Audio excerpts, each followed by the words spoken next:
জন্মের পর এই প্রথম একজন পুরুষ প্রধানমন্ত্রী পাইলাম। খুবই এক্সাইটেড ছিলাম, কিন্তু কপালটা এতটাই খারাপ যে তাও আবার বাক প্রতিবন্ধী, মানে বোবা। চাইছিলাম যে পুরুষ শাসিত দেশে বাস করব, যে সারা বছর তো নারী শাসিত দেশেই বসবাস করে আসছি। মানে কি যে একটা অবস্থা, কি কম। বীর মুক্তিযোদ্ধা জনাব তারেক রহমানের স্ত্রী মরহুমা খালেদা জিয়ার মৃত্যুতে আজকের এই মিলাদ ও দোয়া মাহফিল। আপনি তো টানেল করলেন, বাংকার করলেন, যুদ্ধ করবেন। বাংকার করছেন মানে এই যুদ্ধক্ষেত্রেই তো বাংকার হয়, যুদ্ধ করবেন। আপনি এই জুলাই সনদ দিবেন না, আইনের শাসন প্রতিষ্ঠিত করবেন না, যুদ্ধ করবেন। করেন। যুদ্ধ করে যদি না পারেন পালায় যাবেন। তাহলে দলের নেতা কর্মীদেরকে বলে যান যে তারা কি করবে। তারা তো সবাই পালাইতে পারবে না, তাদের কি অবস্থা হবে এই দলের নেতা কর্মীদেরকে একটু বলে যাবেন। আপনার জন্য বাংকারের কোনো প্রয়োজন নেই। আপনাকে বাংলার মানুষ মাথায় তুলে রাখবে। শাসাবতী বলছি, আপনাকে যেন কেউ না বলে যে আমরা আপাকে হারিয়ে ভাইয়াকে পেয়েছি। আমি এখন একটা জিনিস হচ্ছে, বিএনপি সরকার বলেছে এটা বিচার করবে, বাট আমরা আজীবন এটার জন্য অপেক্ষা করতে রাজি না। এটা যদি না হয় তাহলে আমরা যেটা করব সেটা হচ্ছে রিটায়ার্ড অফিসারদের একটা বড় অংশ এটা নিয়ে, অনেকে আছে বিএনপির সাথে জড়িত বলে কথা বলতেছে না, বাট ইনসাইড ইন্ডিয়ার হার্ট তারা চায় যে এই বিচারটা যেন আমরা দেখে যেতে পারি। অনেকে বিশ্বাস করেন না যে দেখে আবার এসালমের হাতে তুলে দিয়ে এই ইসলামী ব্যাংকটাকে আবার ধ্বংস করার পায় তারা করতেছে এই আমির খসরু মাহমুদ চৌধুরী গ্যাংরা। এখন জামাতের আমির প্রতিবাদ করেছে, বাট কতটুকু করতে পারবো জানি না। বাট এই আর্থিক খাতগুলোকে, এই এসালমের যে 5টা ব্যাংক এবং ওই নাসার ওই নজরুলের একটা ব্যাংক, এগুলো সব আবার ওদের হাতে তুলে দেওয়া হবে লুটপাটের সুযোগ করে দেওয়ার জন্য। ভাই শোনেন, মায়ের ঠেকান যায় কিন্তু মানুষের কথা ঠেকানো যায় না। হ্যাঁ, আপনাকে একজন মারতে আসতেছে, আপনি মনে করেন যে হাত দিয়ে ঠেকায় দিবেন অথবা লাঠি দিয়ে ঠেকায় দিবেন, সেটা পারবেন। কিন্তু কথা ভাই গুলির মতো স্পিরিট। হ্যাঁ, কথা যদি একবার ছাইরা দেয় ওইটা ঠেকাতে পারবেন না। আচ্ছা, এই কথাটা বলার পিছনে কারণ কি আমি আপনাদেরকে একটু জানাই। এই মায়ের ঠেকান যায় কিন্তু কথা ঠেকানো যায় না। এই যে জনাব তারেক রহমান বাংলাদেশের বর্তমান যিনি প্রধানমন্ত্রী, ওনার জন্য একটা টানেল তৈরি করা হচ্ছে, ওনার জন্য বাংকার তৈরি করা হচ্ছে। এমন একটা টানেল, এমন একটা বাংকার যেন যুদ্ধ লাগলে তার সপরিবারে দেশ থেকে খুব আরামে ওখান থেকে সে লুকিয়ে বা পালিয়ে ওখান থেকে চলে যেতে পারে। সেজন্য একটা বাংকার তৈরি করা হচ্ছে যেন নিরাপদে বের হয়ে যেতে পারে। আর এই বাংকার তৈরি করা নিয়ে, এই টানেল তৈরি করা নিয়ে এখন ভাই সোশ্যাল মিডিয়ায় তো মনে করেন যে আলোচনা সমালোচনার শেষ নেই। ওই যে আমি প্রথম বললাম না ভাই, গুলিও ঠেকানো যায় বা মায়ের ঠেকানো যায়, কিন্তু মুখের কথা ঠেকানো যায় না। এখন মানুষ বলতেছে যে বাংকারটা কেন প্রধানমন্ত্রীর জন্য তৈরি করা হচ্ছে, কেনই বা এই টানেল তৈরি করা হচ্ছে, কি ভয় রয়েছে প্রধানমন্ত্রী তার অন্তরে? তিনিও কি হাসিনার মতো স্বৈরাচার হতে চাচ্ছে? এবং কি তিনি বুঝতে পেরেছে যে জনতা তার উপরে হাসিনার মতো খেপে যেতে পারে, যে কোনো মুহূর্তে তার উপরে অ্যাটাক করতে পারে? এরকমই কি ভয় আসলে তার মনের মধ্যে রয়েছে কিনা? এই বাংকার নির্মাণের মানে ঘটনাকে কেন্দ্র করে গত ২ দিন ধরে এই আলোচনায় চলছে দেখলাম। অনেকেই এই ধরনের রিঅ্যাকশন দিচ্ছে, অনেকে এই ধরনের কমেন্ট করতেছে। যে নিউজটা আমি ১ম এ দেখলাম যে বাংকার তৈরি করা হচ্ছে এবং সেখানে কি বলে আপনার টানেল তৈরি করা হবে যেন সপরিবারে তারা নিরাপদে ওখান থেকে বের হয়ে যেতে পারে। যদি দেশের ভিতরে যুদ্ধ লেগে যায় বা কোনোভাবে অ্যাটাকের শিকার হয়। আর এই ভিডিও বা এই নিউজের নিচে আমি দেখলাম যে সবাই শত, শত মানুষ একই কমেন্টস করতেছে। আর সেই কমেন্টসটা হলো, তাহলে কি তিনিও বুঝে গেছে যে অলরেডি হাসিনার মতোই তাকেও পালাতে হতে পারে? সেজন্য কি এরকম কিছু করার পরিকল্পনা করছে কিনা? আরেকটা বিষয়, সবচাইতে এই গত ১.৫ মাসের ভেতরে জনাব তারেক রহমান প্রধানমন্ত্রী হওয়ার পর থেকেই একটা জিনিস সবচাইতে তিনি বেশি ফেস করছে, মানুষ তাকে নিয়ে একটা জিনিস নিয়ে সবচেয়ে বেশি সমালোচনা করছে। সেটি হলো যে তিনি মুখ খুলছে না, তিনি কথা বলছে না। সংসদে দাঁড়িয়ে তার সবকিছু, তার সমস্ত জবাব দিচ্ছে স্বরাষ্ট্রমন্ত্রী সালাউদ্দিন আহমেদ। কিন্তু আমাদের বাংলাদেশের প্রধানমন্ত্রীর কথা বলছে না। এর কারণেই অনেক মানুষ অনেক ধরনের কথা বলছে। যেমন ভিডিও শুরুতে দেখলেন একজন মেয়ে বলতেছে, জন্মের পরে একটা পুরুষ প্রধানমন্ত্রী পেয়েছিলাম কিন্তু বাক প্রতিবন্ধী, কথা বলতে পারে না, বোবা একটা প্রধানমন্ত্রী পেয়েছি। তো এই কথাটা কেন সে বলার সাহস পেল? ঠিক আছে? কেন সাহস পেল? এজন্যই পেয়েছে। সুযোগ পেয়েছে। ওই যে কথা বলছি না যে কথা ভাই ঠেকানো যায় না। হ্যাঁ, হাতের মায়ের ঠেকানো যায়, কথা ঠেকানো যায় না। যাই হোক, কথা বাড়াবো না। যেহেতু আমি বাংলাদেশের বর্তমান রাজনৈতিক প্রেক্ষাপট নিয়ে আজকের ভিডিওটি সাজিয়েছি। ভিডিওর শুরুতে দেখে তো অলরেডি আপনারা বুঝেছেন। তো একটু মনোযোগ সহকারে আপনারা আজকে ভিডিওটি দেখবেন, হ্যাঁ? একটু মনোযোগ সহকারে সবকিছু বুঝতে পারবেন। তো চলুন তাহলে কথা কেন, একটা লাইক দিয়ে ভিডিওগুলো দেখে আসি। আপনার জন্য বাংকারের কোনো প্রয়োজন নেই, আপনাকে বাংলার মানুষ মাথায় তুলে রাখবে। শাসাবতী বলছি, আপনাকে যেন কেউ না বলে যে আমরা আপাকে হারিয়ে ভাইয়াকে পেয়েছি। একটা পৌরাণিক গল্প সবারই হয়তো জানা আছে, বেহুলা লক্ষিন্দর। এই গল্পটা অনেকেই জানেন। গল্পটার মূল সারমর্ম হলো যে আপনার মৃত্যু যেদিন লেখা থাকবে, আল্লাহ তাআলা যেদিন ধার্য করে রেখেছেন, সেদিনই আপনার মৃত্যু হবে, সেটা যে কোনোভাবেই হোক। বেহুলা লক্ষিন্দরের গল্পটা কি ছিল? বেহুলা লক্ষিন্দরের গল্পটা ছিল, চাঁদ সৌদাগরের নামে একজন রাজা ছিলেন, তার ছেলের নাম লক্ষিন্দর। তো চাঁদ সৌদাগর বেসিক্যালি একটা অভিশাপ পেয়েছিল যে তার ছেলের যেদিন বাসর ঘর হবে, সেদিন তার ছেলেকে সাপে কাটবে। তো চাঁদ সৌদাগর চিন্তা করলো, আবার ছেলের বাসর ঘরে যেহেতু সাপে কাটবে, আমি এমন একটা বাসর ঘর তৈরি করবো, সেখানে সাপ কেন, একটা মশাও ঢুকতে পারবে না। লোহার বাসর ঘর করলো চাঁদ সৌদাগর, তার ছেলে লক্ষিন্দর এবং বেহুলাকে সেই বাসর ঘরে থাকতে দিল, রাত্রি যাপন করতে দিল। কিন্তু এই বাসর ঘর যারা বানিয়েছিল, তাদের প্ররোচনাই হোক আর যে কোনো অলৌকিক কারণেই হোক, বাসর ঘরে ছোট্ট একটা ছিদ্র ছিল। সেই ছিদ্র দিয়ে সাপ ঢুকে বেহুলার স্বামী লক্ষিন্দরকে দংশন করে লক্ষিন্দরকে মেরে ফেলেছিল। কেন বললাম এই গল্পটা? এই গল্পটা বললাম ওই যে আল্লাহ যেদিন আপনার মৃত্যু লিখেছেন, সেদিন আপনি লোহার ঘরে থাকলেও আপনি বাঁচবেন না। আমাদের মাননীয় প্রধানমন্ত্রীকে সুরক্ষা দেওয়ার জন্য পূর্ত মন্ত্রণালয় একটা জায়গা নির্ধারণ করছেন, সেখানে এমন একটা সুড়ঙ্গ হবে যেখানে থাকবে প্রধানমন্ত্রী এবং তার পরিবারের টোটালি প্রোটেকশন। বৈদেশিক শত্রুরা যখন আক্রমণ করবেন, তখন আমাদের মাননীয় প্রধানমন্ত্রী তার পরিবার নিয়ে সেই সুড়ঙ্গ পথে অন্য কোথাও চলে যাবে, যে সুড়ঙ্গের পথটা অন্যদিকে গিয়ে শেষ হবে। আমাদের দেশে এখন পর্যন্ত কোনো রাষ্ট্রপতি প্রধানমন্ত্রীকে কোনো বৈদেশিক আক্রমণে মৃত্যু হয়নি। আমাদের দেশে যেগুলো কিলিং হয়েছে, আমাদের দেশে যতগুলো কিংস কিলিং হয়েছে, সেটা বঙ্গবন্ধু শেখ মুজিবুর রহমান বলুন, জিয়াউর রহমান বলুন, এবং শেষাবধি কিলিং নয়, রাষ্ট্র থেকে বিতাড়িত হয়েছে, সবগুলোর পিছনেই মহাশক্তি ছিল বাংলাদেশের সেনাবাহিনী। আপনারা জানেন যে বঙ্গবন্ধুকে সেনাবাহিনী হত্যা করেছিল, আবার এই বঙ্গবন্ধুকে প্রোটেকশন দিত এই সেনাবাহিনী। ওই বেহুলা লক্ষিন্দরের গল্পের মতো লোহার ঘর বানিয়েছে কিন্তু ফুটো ছিল। জিয়াউর রহমানকে কি নৃশংসভাবে চট্টগ্রামে হত্যা করেছে, সেটাও করেছে সেনাবাহিনী। তো বাংলাদেশে যদি আবার নতুন করে কোনো কিছু হয়, কোনো রাষ্ট্রপ্রধানকে হত্যা করতে হয়, সেটা সেনাবাহিনী ছাড়া অন্য কেউই পারবে না। বাংলাদেশের জনগণ কোনো রাষ্ট্রপ্রধানকে হত্যা করেছে বা কোনো রাষ্ট্রপ্রধানকে গুলি করেছে আমেরিকার মতো এমন ঘটনা নেই। আপনারা যদি পাশের দেশ ভারতে দেখেন, ইন্দিরা গান্ধীকে যিনি গুলি করেছেন, তিনিও তার দেহরক্ষী ছিলেন। তার মানে ঘরের শত্রুরাই বিভীষণ হয়।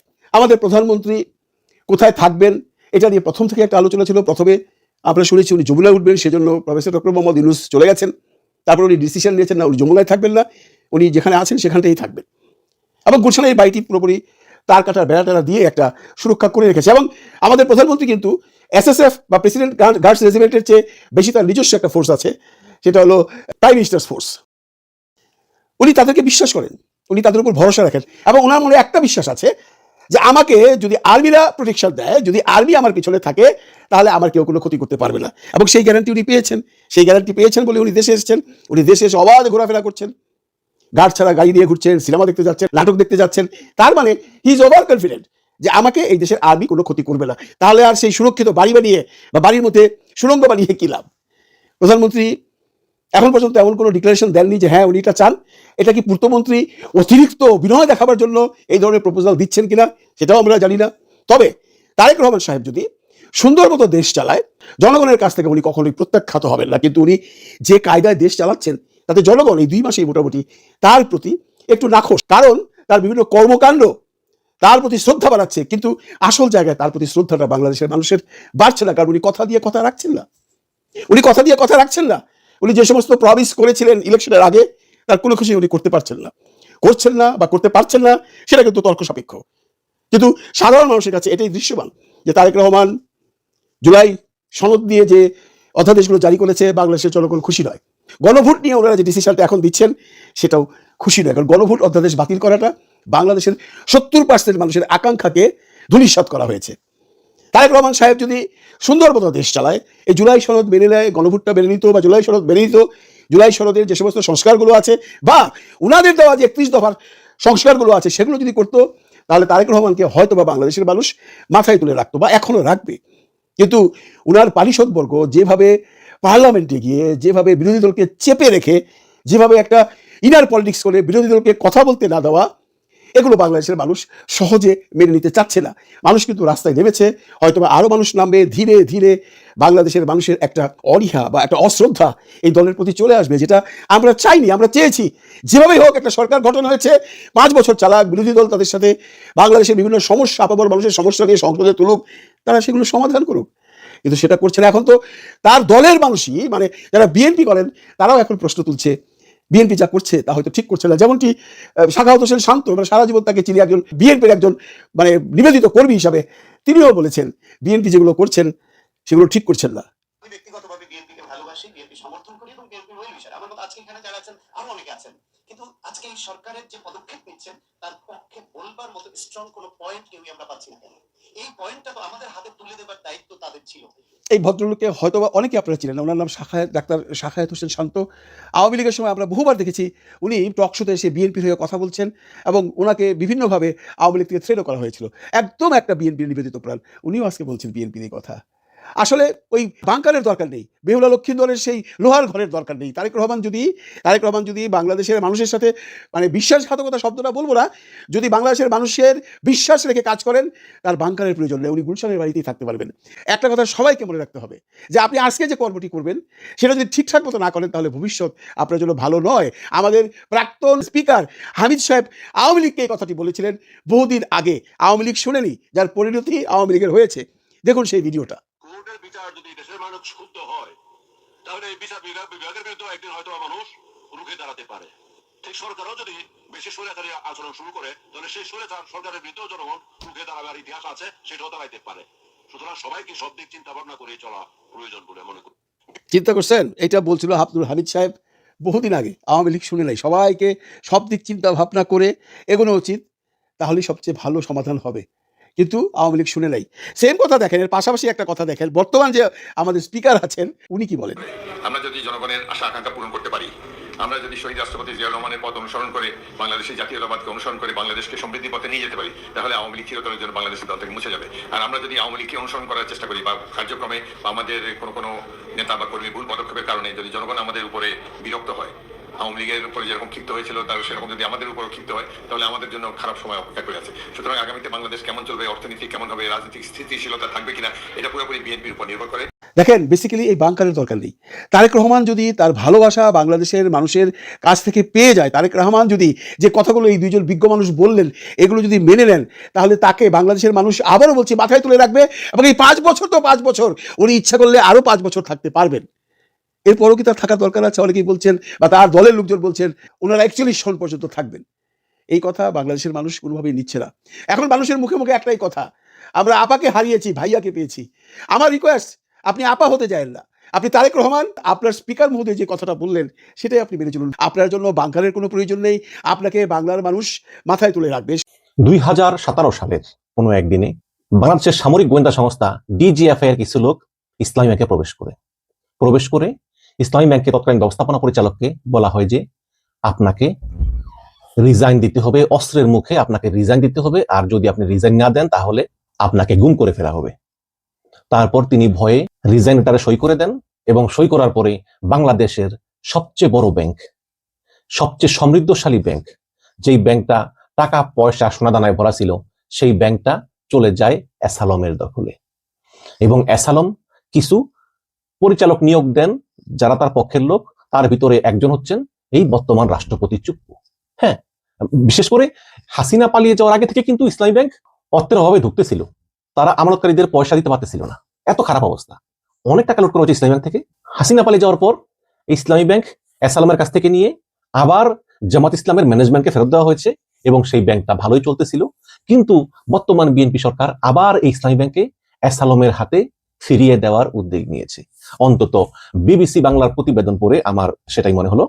লিখেছে এমডি লম্বা ছুটিতে, ইসলামী ব্যাংক নিয়ে কি হচ্ছে। বাংলাদেশের বেসরকারি খাতের বড় বাণিজ্যিক ব্যাংক ইসলামী ব্যাংকে বড় পরিবর্তনের প্রক্রিয়া দৃশ্যমান হচ্ছে, এবং একে কেন্দ্র করে ব্যাংকের ভিতরেই নানা ধরনের প্রতিক্রিয়ার খবর পাওয়া যাচ্ছে। ব্যাংকটির স্বতন্ত্র পরিচালক ও নির্বাহী কমিটির চেয়ারম্যান মোহাম্মদ আব্দুল জলিলকে অপসারণের পর, মানে এর আগে আব্দুল জলিলকে অপসারণ করছে, 1 মাস পার হওয়ার আগেই ব্যাংকটির ব্যবস্থাপনা পরিচালক মোহাম্মদ ওমর ফারুককে 1.5 মাসের বেশি সময়ের জন্য ছুটিতে পাঠানো হয়েছে, যা গতকাল থেকে কার্যকর হয়েছে। এদিকে সংসদে সম্প্রতি ব্যাংক রেজুলেশন অ্যাক্ট 2026 পাস হওয়ার পর ব্যাংকগুলোর আগের মালিকদের ব্যাংকের নিয়ন্ত্রণ ফিরে পাওয়ার সুযোগ তৈরি হয়েছে বলে মনে করছেন বিশ্লেষকরা। তাদের ধারণা, ইসলামী ব্যাংকেও আলোচিত শিল্পগোষ্ঠী অ্যাসালম গ্রুপের নিয়ন্ত্রণ পূর্ণ প্রতিষ্ঠার প্রক্রিয়া শুরু হয়েছে এবং তারই অংশ হিসাবে অন্তর্বর্তীকালীন সরকারের সময় নিয়োগ পাওয়া চেয়ারম্যান এবং এমডিকে সরিয়ে দেওয়া হচ্ছে। আওয়ামী লীগের আমলে আলোচিত ব্যবসায়ী মোহাম্মদ সাইফুল আলম ওরফে অ্যাসালম এবং তার পরিবারের সদস্যরাই ইসলামী ব্যাংকের 82% শেয়ারের মালিক ছিলেন। 2005 সালে কেন্দ্রীয় ব্যাংকের তখনকার গভর্নর জানিয়েছিলেন যে ইসলামী ব্যাংকের ক্ষেত্রে অ্যাসালম গ্রুপের 12 থেকে 15,000 কোটি টাকার শেয়ার জব্দ করা হয়েছে। মানে এটা করেছিল ইউনূস সরকারের গভর্নর আহসান এস মনসুর। কেন্দ্রীয় ব্যাংক অবশ্য বলেছে যে ইসলামী ব্যাংকের যেসব পরিবর্তন হচ্ছে এগুলো নাকি স্বাভাবিকভাবেই হচ্ছে। কেন্দ্রীয় ব্যাংকের গভর্নর তো হচ্ছে আবার অ্যাসালমের লোক। মনসুর সাহেবকে সরিয়ে যেই মোস্তাক রহমানকে নিয়োগ হয়েছে তিনি হচ্ছেন আবার ওই অ্যাসালমের ভাই লাবুর পার্টনার। তো কেন্দ্রীয় ব্যাংক আরো বলেছেন যে আমানতকারীদের রাস্তা এবং আর্থিক খাতের শৃঙ্খলার স্বার্থে যে পদক্ষেপ নেওয়া দরকার হবে কেন্দ্রীয় ব্যাংক তাই করবে। এগুলো তো গদবাদাম কাস্ত কথা। ইসলামী ব্যাংক থেকে এই বিষয়ে আনুষ্ঠানিক কোনো মন্তব্য পাওয়া যায়নি। একজন কর্মকর্তা শুধু বলেছেন যে পরিচালনা পর্ষদ এমডিকে বাধ্যতামূলক ছুটিতে পাঠিয়েছে। তার জায়গায় অতিরিক্ত ব্যবস্থাপনা পরিচালক আলতাফ হোসেনকে চলতি দায়িত্ব দেওয়া হয়েছে। রোববার সরকার ও বাংলাদেশ ব্যাংকের অনৈতিক হস্তক্ষেপ এবং ইসলামী ব্যাংক ধ্বংসের প্রতিবাদে মানববন্ধন করেছে ইসলামী ব্যাংক গ্রাহক ফোরাম। তাদের অভিযোগ, একটি চক্র সরকার এবং কেন্দ্রীয় ব্যাংকে ব্যবহার করে আবারও ইসলামী ব্যাংক দখল করে অ্যাসালমের হাতে দেওয়ার পায়তারা করতেছে। এর আগে 2024 সালের অগাস্টে আওয়ামী লীগের পতনের পর ইসলামী ব্যাংক থেকে 10,479 কোটি টাকা আত্মসাৎ ও বিদেশে পাচারের অভিযোগে অ্যাসালম গ্রুপের চেয়ারম্যান সাইফুল আলম সহ 67 জনের বিরুদ্ধে 2025 সালের মে মাসে মামলা করেছিল দুদক। তখন দুদকের রিপোর্টে বলা হয়েছিল 2017 সালে মিস্টার আলমের মালিকানাধীন অ্যাসালম গ্রুপ ইসলামী ব্যাংকটি নিয়ন্ত্রণ নেওয়ার পর থেকেই বিনিয়োগ কার্যক্রমে ব্যাপক অনিয়ম শুরু হয়। ব্যাংকটি ওই গ্রুপের নিয়ন্ত্রণে নেওয়ার আগে এটি যাদের দ্বারা পরিচালিত হয়ে আসছিল তারা জামাত ইসলামের সমর্থক বলেই পরিচিত ছিলেন। তখন তাদেরকে অস্ত্রের মুখে জোরপূর্বক পদত্যাগ করানোর অভিযোগ উঠেছিল এবং এই ঘটনা যখন ঘটে তখনই ব্যাংকটিতে অ্যাসালম গ্রুপের ঋণ ছিল প্রায় 3,000 কোটি টাকা। মানে যখন 2017 সালে শেখ হাসিনা সরকার অস্ত্রের মুখে ব্যাংকটা নিয়ে অ্যাসালমকে দিয়ে দেয় তখনও কিন্তু অ্যাসালমের কাছ থেকে এই ব্যাংকের ঋণ ছিল প্রায় 3,000 কোটি টাকা। পরে ব্যাংকটির নিয়ন্ত্রণ নিয়ে দ্রুত সময়ের মধ্যেই ব্যাংকের বিভিন্ন স্তরের কর্মকর্তা পরিবর্তন করে নিজেদের লোকজনকে নিয়োগ দেয় তারা। অ্যাসালম গ্রুপে নিয়ন্ত্রণ যাওয়ার পর সব মিলিয়ে সারা দেশে ব্যাংকটিতে প্রায় 10,000-এর মতো কর্মকর্তা নিয়োগ দিয়েছিল এই অ্যাসালম এবং ব্যাংকটিকে বিপুল পরিমাণ অর্থ সরিয়ে নেয় এবং তখনই তারল্য সংকট দেখা দেয়। 2023 সালের ডিসেম্বরে গবেষণা সংস্থা সিপিডি এক সংবাদ সম্মেলনে বলেছিল যে 2022 সালে ইসলামী ব্যাংকে প্রায় 30,000 কোটি টাকার ঋণ অনিয়মের ঘটনা ঘটে, যার সঙ্গে এই অ্যাসালমের সংশ্লিষ্টতা রয়েছে। এবং ইউনূস সরকারের আমলে কেন্দ্রীয় ব্যাংক এই গ্রুপটির পক্ষ থেকে বিভিন্ন উপায়ে ব্যাংক থেকে প্রায় 91,000 কোটি টাকা বের করে নেওয়ার কথা বলা হয়েছিল। মানে প্রায় 91,000 কোটি টাকা বের করা হয়েছিল। হাসিনা পালিয়ে যাওয়ার পরে যে আবার ইসলামী ব্যাংকের নিয়ন্ত্রণ জামাত ইসলাম নিয়েছিল, সে সময় এই ব্যাংকের মোট আমানতের পরিমাণ দাঁড়িয়েছিল 1,83,000 কোটি টাকায়। যেই ব্যাংকটা গ্রাহকদের টাকা দিতে পারতো না সেই ব্যাংকের আমানত দাঁড়িয়েছিল 1,83,000 কোটি টাকায় এবং একই বছর উপশাখাগুলোর আমানত বেড়েছিল 3,700 কোটি টাকা এবং এই ব্যাংকের মাধ্যমে বিদেশ থেকে রেমিটেন্স এসেছে 76,000 কোটি টাকা। এবং এই শেখ হাসিনা পলায়নের পর এক বছরেই ইসলামী ব্যাংকের গ্রাহক সংখ্যা 50 লাখ থেকে বেড়ে 3 কোটি হয়েছিল। এখন সেই ব্যাংক, দক্ষিণ এশিয়ার অন্যতম বড় ব্যাংক, সেই ব্যাংকে আবার অ্যাসালমের হাতে তুলে দিয়ে এই ইসলামী ব্যাংকটাকে আবার ধ্বংস করার তারা করতেছে এই আমির খসরু মাহমুদ চৌধুরীর গ্যাংরা। এখন জামাতের আমির প্রতিবাদ করেছে, বাট কতটুকু কি করতে পারবো জানি না।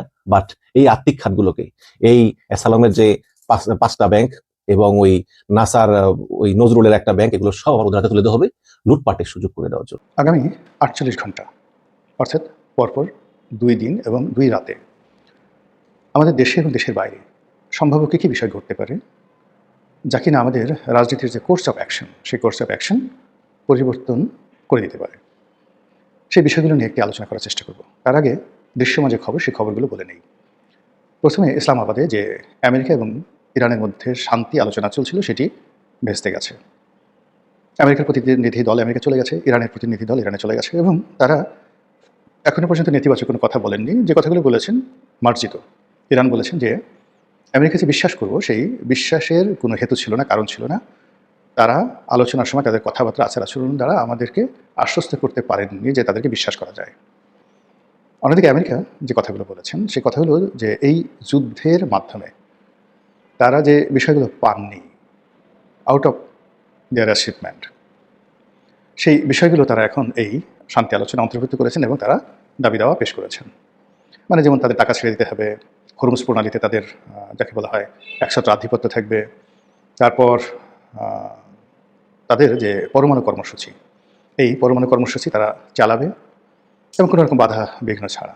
তার আন্তর্জাতিক পরমাণু শক্তি কমিশন যেটা আছে তার যে সদস্যপদ হিসেবে তারা যে চুক্তিবদ্ধ ছিল সেখান থেকে তারা বের হয়ে আসবে, এরকম আরও অনেক কথাবার্তা তারা বলছে যেটা আমেরিকার আচরণে বোঝা যাচ্ছে।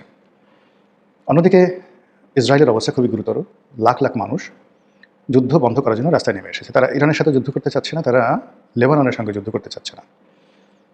এবং এটা ইসরায়েলের জন্য এই প্রথমবার এই যে নেগোসিয়েশন, সেই নেগোসিয়েশনে রীতিমতো একটা অবমাননাকর পরিস্থিতি তৈরি করা হয়েছে। ইসলামাবাদে ইসরায়েলকে রাখা হয়নি। এর আগেরবার যখন যুদ্ধ হয়েছিল তখন নেগোসিয়েশনের যে কথাবার্তা সেটা হয়েছিল কায়রোতে। তো সেখানে সরাসরি ইসরায়েল না থাকলেও ইসরায়েলের উপস্থিতি বা অংশগ্রহণ মেনে নেওয়া হয়েছিল। এবার এটা মেনেই নেওয়া হয়নি। এটা বেঞ্জামিন নেতানিয়াহু এবং ইসরায়েলের জন্য খুবই অবমাননাকর। দ্বিতীয়ত হলো যে মিস্টার ডোনাল্ড ট্রাম্প এবং ইউরোপের যত শক্তি আছে তারা এই যুদ্ধটিকে দুইটা ভাগে বিভক্ত করে ফেলেছে। প্রথম যুদ্ধ হলো যে ইরান ভার্সেস আমেরিকার যে যুদ্ধ, এটা আমেরিকা এবং ইরানের মধ্যে একটি চুক্তি হবে এবং এটা স্বতন্ত্রভাবে করার জন্য ইসরায়েলের কোনো রকম এখানে অংশগ্রহণ নেই।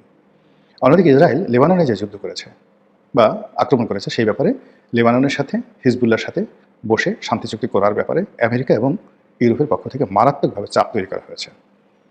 অনেকটি ঘটনা কিন্তু এখানে ঘটে গেছে। সেটি হলো যে এই পুরো যুদ্ধের প্রায় 1.5 মাস পুরো সময়টি মধ্যপ্রাচ্যের দেশসমূহ ইরানের বিরুদ্ধে কোনো অ্যাকশন বা রিয়াকশন দেখায়নি। ডোনাল্ড ট্রাম্প এবং যাকে বলা হয় ইসরায়েল নেতানিয়াহু তারা প্রাণান্ত চেষ্টা করেছিল আরব রাষ্ট্রগুলোকে জড়ানোর জন্য। এই জন্য তারা অনেকগুলো আত্মঘাতী হামলা চালিয়েছিল। সৌদি আরবের অনেকগুলো পেট্রোল পাম্প, মানে পেট্রোল পাম্প নয় ঠিক, অনেকগুলো যে পেট্রোলিয়াম যে তাদের সেক্টর রয়েছে, পেট্রোলিয়াম শোধনাগার, জ্বালানি শোধনাগার, সেখানে তারা হামলা চালিয়েছে। ইরান বলছে এগুলো আমরা চালাইনি, এগুলো আমেরিকা চালিয়েছে। তারপর কাতারে, এরপরে দুবাইতে, সংযুক্ত আরব আমিরাতে বহু আক্রমণ তারা করেছে। আমেরিকা এবং ইসরায়েল মূলত ইরানকে এই যুদ্ধে কোণঠাসা করার জন্য এবং আরব বিশ্বে একটা আরব জাতীয়তাবাদ গড়ে তোলার জন্য, কিন্তু সেটি হয়নি। যে কোনো কারণ হোক আরব রাষ্ট্রগুলো ইরানের সাথে যুদ্ধে জড়ায়নি। কিন্তু যখন এই শান্তি আলোচনা হচ্ছিল, যুদ্ধবিরতি হলো, তখন হঠাৎ করে সংযুক্ত আরব আমিরাত, যেটাকে আমরা বলি ইউএই, তারা ইসরায়েলের সাথে মিলে এই লেবানন আক্রমণ চালিয়েছে।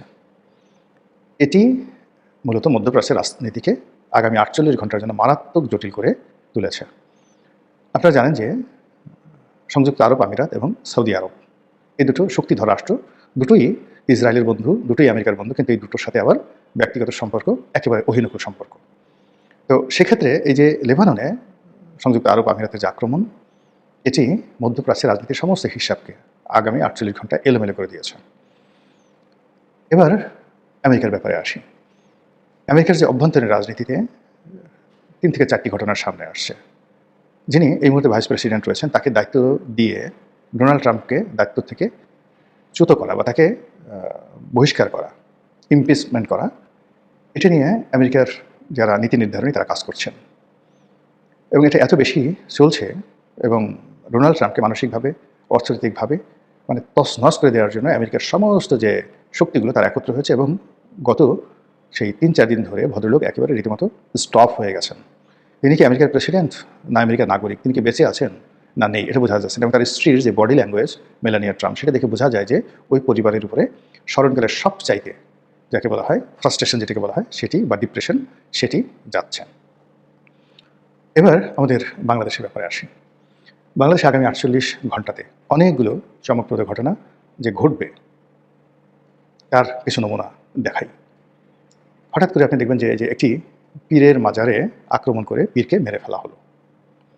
এটি বিচ্ছিন্ন কোনো ঘটনা নয়, এটি ম্যাটিকুলাস ডিজাইনের অধীন একটি ঘটনা এবং হাদিকে যেভাবে হত্যা করা হয়েছে এইরকম প্ল্যান করে এই পীরকে হত্যা করা হয়েছে।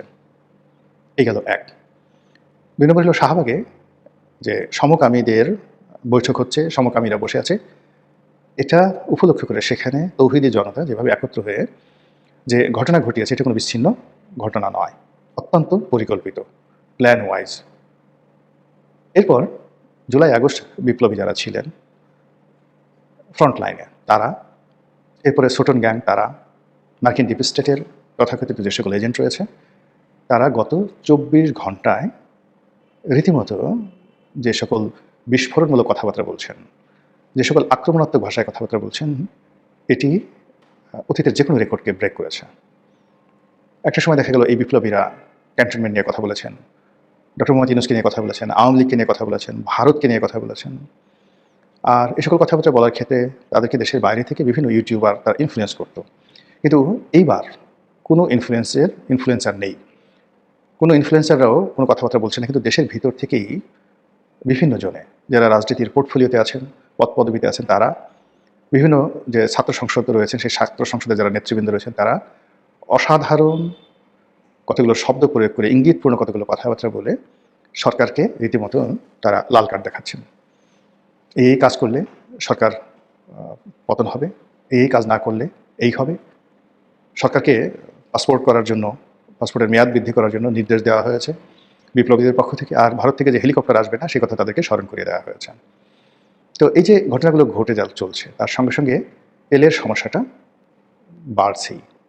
সরকার প্রাণান্ত চেষ্টা করছে কথা দ্বারা, বার্তা দ্বারা, এবং এই সময়টিতে মানে সরকার এখানে যে স্যাক্রিফাইস করছে, তেলের দাম না বাড়িয়ে প্রতিদিন প্রায় 2000 কোটি টাকা ভর্তুকি দিয়ে বাজার নিয়ন্ত্রণ করার যে চেষ্টা সরকার চালিয়ে যাচ্ছে, কিন্তু কাজ হচ্ছে না। পেট্রোল পাম্প কেন্দ্রিক যে এলাকাগুলো রয়েছে, সেখানকার জনজীবন তছনছ। গাড়ি, মোটরসাইকেল শত শত, হাজার হাজার, কোথাও 2 কিলোমিটার, কোথাও 4 কিলোমিটার, কোথাও 5 কিলোমিটার, সেইগুলো তারা অপেক্ষা করছে। রাস্তাঘাট, অলি গলিতে গাড়ি শুধুমাত্র তেলের জন্য বসে আছে। অন্যদিকে সরকারের যারা আইনশৃঙ্খলা রক্ষাকারী বাহিনী, তারা প্রাণান্ত চেষ্টা করে বিভিন্ন জায়গা থেকে তেল উদ্ধার করছে, এবং এটা রীতিমতো একটা সিন্ডিকেশনে পরিণত হয়েছে। এবং সরকারের যে রেগুলার কাজ, বিশেষ করে আইনশৃঙ্খলা রক্ষাকারী বাহিনীর যে রেগুলার কাজকর্ম, সেই রেগুলার কাজকর্ম বাদ দিয়ে তারা এখন এই জ্বালানি তেল কোথায় মজুদ রয়েছে আর জ্বালানি তেল কীভাবে দিচ্ছে, এটা নিয়ে তারা ব্যস্ত আছে। ফুয়েল কার্ড করা, কিউআর পদ্ধতিতে তেল দেওয়া, অ্যাপসের মাধ্যমে তেল দেওয়া, এই কাজগুলো যত কিছু করা হচ্ছে না কেন, পুরো যে সাপ্লাই অ্যান্ড চেইন, জ্বালানি তেলের সাপ্লাই অ্যান্ড চেইন, এটা ভেঙে পড়েছে। আর এর সঙ্গে শুরু হয়েছে ভোজ্য তেলের, যাকে বলা হয় অভাব। এটা অভাব বলবো না, কৃত্রিম অভাব বলবো, আমি এখন পর্যন্ত বলতে পারছি না, আমার কাছে তথ্য নেই। কিন্তু বাজারে বোতলজাত সয়াবিন তেল, যেটা রান্নার তেল, এটা পাওয়া যাচ্ছে না, এবং অগ্নিমূল্য। এখানেও সরকারের যে সীমিত সামর্থ্য, তারা সেই ভোজ্য তেল যারা মজুত করতে না পারে প্রাণান্ত চেষ্টা করছে, কিন্তু কাজ হচ্ছে না। বাজারে আগুন লেগে গেছে। এমন কোনো দ্রব্যমূল্য নেই যেটি গত এক সপ্তাহে মারাত্মকভাবে বৃদ্ধি পায়নি। ফলে এই সকল বিষয় নিয়ে আগামী 48 ঘন্টাতে প্রতিটি সেক্টরে পরিবেশ এবং পরিস্থিতি এখন যে অবস্থায় চলছে, উন্নতি না হয়ে অবনতির দিকে যাওয়ার সম্ভাবনা আছে।